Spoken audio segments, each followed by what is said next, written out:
ndagira ngo rero nshimire abafatanyabikorwa uburyo badahwema kudufasha kwesa imihigo y'akarere kacu ka Bugesera, kandi mbizeze ubufatanye mu izina rya Presidente w'inama njyanama ndetse no mu izina ry'akarere.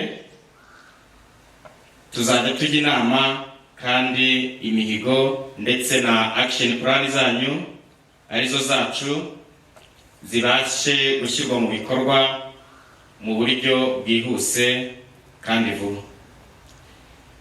Ngira ngo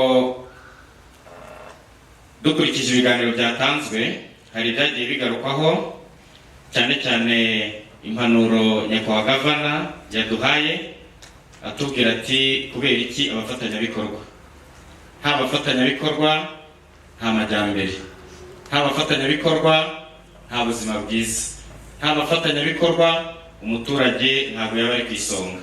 Ariko ahari abafatanyabikorwa ibyo byose bigerwaho, umuturage akaza ku isonga, iterambere rikagera kuri buri munyarwanda.